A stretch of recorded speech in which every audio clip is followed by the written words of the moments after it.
Welcome back our channel Rohit vlogs. ఈరోజు నాగుల చవితి శుభ సందర్భంగా భక్తులకు ప్రేక్షకులకు అందరికీ నాగుల చవితి శుభాకాంక్షలు. ప్రజలందరికీ నాగుల చవితి శుభాకాంక్షలు. నాకు ఒక చిన్న డౌట్ ఉంటుంది అదన్నా. ఇప్పుడు చెప్పు. ప్రతి సంవత్సరము నాగుల చవితి నాగపంచమి అని చెప్పేసి 2 సార్లు 2 పండుగలు చేస్తారు. మేమైతే మనం అందరం అయితే చేసేది ఈ శ్రావణ మాసంలో వచ్చే నాగుల చవితినే చేస్తాము. మరి తర్వాత నాగపంచమి అంటారు. అసలు ఆ నాగపంచమి ఏంటి, ఆ నాగుల చవితి ఏంటి, దీని గురించి ఏమన్నా హిస్టరీ ఐడియా ఉందా నీకు? పెద్దగా ఏం లేదు ఐడియా దాని గురించి. నీకేమైనా ఐడియా అంటే చెప్పు. నాకు కూడా ఐడియా లేదు దీని గురించి. బట్ మనకు చెప్పేవాళ్ళు కూడా లేరు అందుబాటులో. కాబట్టి మనం ఏం తెలుసుకోవాలన్నా కూడా నెట్లో సెర్చ్ చేసి తెలుసుకోవాల్సిందే. దాని ప్రకారంగా మనం తెలుసుకునే విషయం ఏంటంటే, నాగుల చవితి నాగపంచమి ఎప్పుడు వస్తుంది, నాగుల చవితి ఎందుకు చేసుకుంటారు, నాగపంచమి ఎప్పుడు చేసుకుంటారు అనేది ఇప్పుడు మనము మాట్లాడుకుందాం. కార్తీక మాసంలో దీపావళి అమావాస్య తర్వాత వచ్చే శుక్లపక్ష చతుర్థి లేదా చవితిని నాగుల చవితి అంటారంట. యాక్చువల్గా ఇప్పుడు మనం నాగుల చవితిని ఇప్పుడు చేసుకుంటున్నాం కదా, ఇది నాగుల చవితి ఇది కాదంట. కార్తీక మాసంలో వచ్చే శుక్లపక్ష చతుర్థి చవితి, ఆ చవితిని నాగుల చవితి అంటారంట. మరి నాగపంచమి ఇప్పుడు ఈ రోజు మనం చేసుకుంటుండేది నాగపంచమి అంట. యాక్చువల్గా అయితే ఈరోజు చవితి, పంచమి రేపు ఉంది. నాగపంచమి అనేది రేపు చేసుకోవాలి. కానీ కొంతమంది ఈరోజు చేసుకుంటున్నారు, కొంతమంది రేపు చేసుకుంటున్నారు పండగ. ఇది వచ్చేసి నాగపంచమి అనేది శ్రావణ మాసంలో శుక్లపక్ష పంచమి రోజు చేసుకుంటారట. దీని గురించి మనము డీటెయిల్గా చెప్పుకున్నట్లయితే, ఈ నాగపంచమి అనేది ఏ రాష్ట్రాల్లో చేసుకుంటారంటే, నాగుల చవితి గురించి మాట్లాడుకున్నట్లయితే ఇది కార్తీక మాసంలో వస్తుంది. ఆంధ్రప్రదేశ్, తెలంగాణ రాష్ట్రాల్లో అత్యంత ముఖ్యమైన పండుగ చేసుకుంటారంట. ఇది కార్తీక మాసంలో వచ్చేది. ఆంధ్రప్రదేశ్, తెలంగాణ రాష్ట్రాల్లో చేసుకుంటారంట ఎక్కువగా. మరి ఈ నాగపంచమి భారతదేశం అంతటా, ముఖ్యంగా ఉత్తర భారతదేశంలో వైభవంగా జరుపుకుంటారంట. ఈ నాగపంచమి అంటే మనం ఇప్పుడు చేసుకునేది అన్నమాట. అది అట్లా. ఈ పండుగలకు, ఈ 2 పండుగలకు ఎప్పుడు ఏమి చేస్తారు, ఎలా చేస్తారు అనేది మనం డీటెయిల్గా మాట్లాడుకున్నట్టయితే, నాగుల చవితికి అయితే భక్తులు ప్రత్యక్షంగా పాము పుట్టల వద్దకు వెళ్ళి పాలు, నువ్వుల పిండి, చలిమిండి, వడపప్పు నైవేద్యంగా పెడతారంట.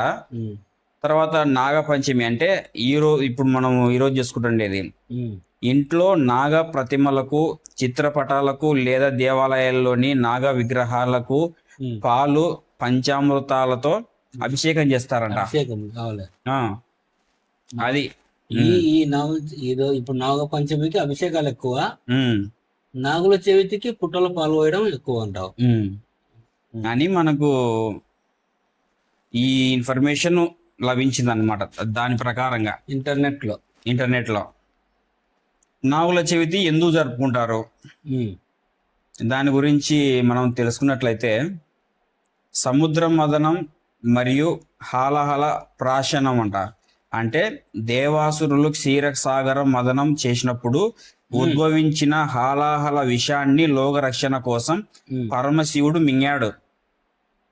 ఆ సమయంలో విషం చుక్కలు కింద పడకుండా నాగేంద్రుడు తన పడగతో అడ్డుకున్నాడని, ఆ రక్షణకు కృతజ్ఞతగా కార్తీక చవితి నాడు నాగుల చవితి జరుపుకుంటారని పురాణాలు చెప్తున్నాయి.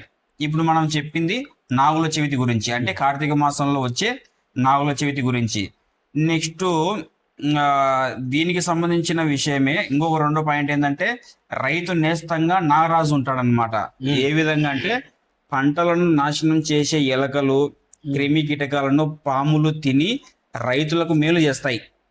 ప్రకృతిని దైవంగా భావించే సంస్కృతిలో భాగంగా నాగులను పూజిస్తారు. అట్లా అన్నమాట. ఇంకోటి సంతాన సౌభాగ్యాలు. థర్డ్ పాయింట్, వివాహమైన మహిళలు తన పిల్లల ఆయురాగ్యాల కోసం, సంతానం లేని వాళ్ళు సంతాన ప్రాప్తి కోసం ఈ రోజున పుట్టలో పాలు పోస్తారు నాగుల చవితి రోజు. తర్వాత నాగపంచమి ఎందుకు జరుపుకుంటారో తెలుసుకుందాం.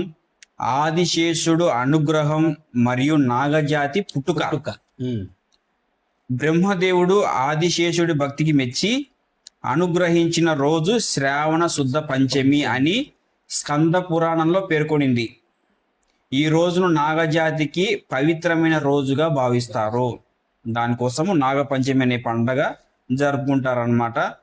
తర్వాత సెకండ్ పాయింట్ వచ్చేసి కృష్ణలీల కాళీయ మర్దనం. శ్రీకృష్ణుడు యమునా నదిని విషపూరితం చేసిన కాళేయుడనే సర్పం గర్వాన్ని అణిచివేసి ప్రజలను కాపాడినది శ్రావణ పంచమి నాడేనని నమ్ముతారు. అర్థమైందే? అదే నిజమేలే. ఇంకొకటి థర్డ్ పాయింట్ వచ్చేసి నాగదోష నివారణ. జాతకంలో ఉన్న కాలసర్ప దోషాలు, కుజదోషాలు మరియు నాగదోషాల నివారణకు నాగపంచమి నాడు చేసే పూజలు విశేష ఫలితాన్ని ఇస్తాయని భక్తుల విశ్వాసం, నమ్మకం. కాబట్టి ఈ పండుగలు ఈ రకాలుగా చేసుకుంటారనమాట ఈ కారణాలతో. అట్లా మేమైతే పుట్టినప్పటి నుంచి నాగుల చవితి అని అంటే పుట్టలో పాలు పోయడము, నూగుల పిండి చేసుకోవడము, ఇంతవరకు మాకు నాలెడ్జ్ అనమాట. కానీ మేము ఏ రోజు కూడా ఎందుకు చేసుకుంటారు, ఏంటి దీని విశిష్టత ఏంటి అని చెప్పి తెలుసుకునే ప్రయత్నం చేయలేదు. ఈసారి మేము తెలుసుకోవాలి, మన ప్రేక్షకులకి, మన వ్యూవర్స్కి, తెలియని వాళ్ళకి తెలియజెప్పాలనే ఉద్దేశంతో ఈ వీడియో చేశామన్నమాట. ఈ వీడియో మీకు నచ్చినట్లయితే కంపల్సరీ లైక్ చేయండి, షేర్ చేయండి, సబ్స్క్రైబ్ చేసుకోండి. మీరు చాలా బిజీగా ఉంటే జస్ట్ లైక్ కొట్టి వెళ్ళిపోండి.